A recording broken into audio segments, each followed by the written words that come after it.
Budi adalah direktur sebuah perusahaan yang telah bekerja selama 12 tahun. Gajinya besar, di atas 100 juta per bulan. Dia pikir tak ada karir yang lebih baik lagi dari apa yang dia kerjakan sekarang. Punya rumah dan 2 mobil. Anak-anaknya sekolah di sekolah terbaik di kota. Tiap weekend pergi jalan-jalan sekeluarga, shopping, makan di restoran yang enak, dan setiap tahun bisa berlibur 2 kali ke luar negeri. Wow, kehidupan yang nyaman sekali. Tiba-tiba krisis melanda. Perusahaan tempat dia bekerja bangkrut dan Budi kehilangan pekerjaan. Dunia terasa gelap. Karir yang dia bangga-banggakan selama ini lenyap seketika. Yang menjadi masalah, selama ini Budi tidak pernah berpikir untuk memulai bisnis sendiri. Dia pun tak memiliki dana investasi ataupun aset. Budi berpikir, tenanglah, bulan depan bakal terima 100-an juta lagi kok. Gak semua orang harus jadi pengusaha. Jadi karyawan seperti saya juga bisa kaya dan hidup enak. Benar kata pepatah ini. The enemy of great life is a good life. Dia tak menyangka bakal terjadi krisis seperti ini. Padahal tabungan yang dia miliki hanya bisa bertahan 3 bulan saja dan dia tidak punya penghasilan lain sama sekali. Apakah kamu punya teman yang mengalami hal yang sama seperti Budi? Kita harus sadari satu hal. Kita tidak bisa bekerja selamanya karena faktor usia ataupun kesehatan. Ada krisis atau tidak, kita pasti akan berhenti bekerja. Entah karena sudah tua dan dipensiunkan atau karena sakit dan tak sanggup bekerja lagi. Jika tidak mempersiapkan backup income sejak dini, tamatlah riwayat kita. Budi bertemu dengan teman lamanya bernama Jason, pengusaha sukses yang saat krisis malah bisnisnya berkembang pesat. Jason memberi nasihat, bangunlah bisnis di saat kamu lagi gak butuh. Karena saat butuh seperti ini, kamu sudah punya backup income.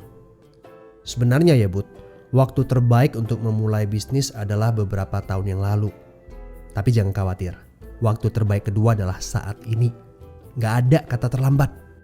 Dari pengalaman Budi, kita belajar bahwa penghasilan yang besar saja tidak cukup jika itu sangat bergantung kepada pekerjaan kita. Sekali kita berhenti bekerja, penghasilan pun ikut berhenti.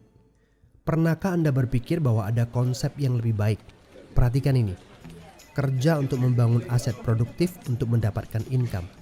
Saat kita nggak bisa bekerja lagi, aset produktif ini akan memberikan passive income. Jadi, jika kamu punya kesempatan untuk memulai bisnis saat ini, pastikan bisnis yang kamu bangun bisa menjadi aset produktif yang memberikan passive income. Kamu harus punya goal beberapa tahun ke depan bisnis kamu sudah bisa jalan sendiri tanpa kamu. Ini namanya autopilot. Apa boleh buat? Krisis memaksa kita untuk berpikir panjang.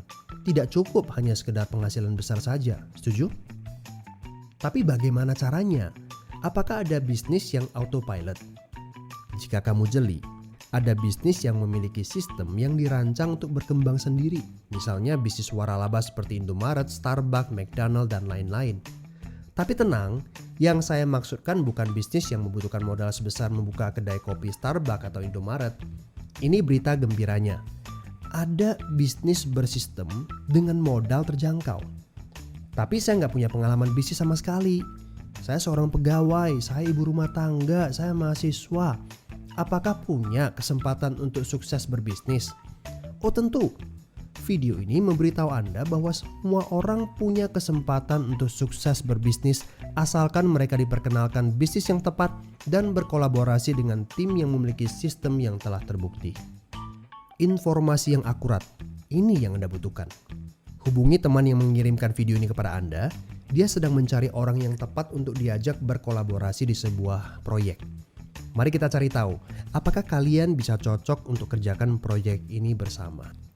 Ajak bertemu secara online ataupun offline dan berdiskusilah. Siapa tahu pertemuan kecil ini adalah awal yang bagus untuk karir bisnis Anda. So, good luck ya guys.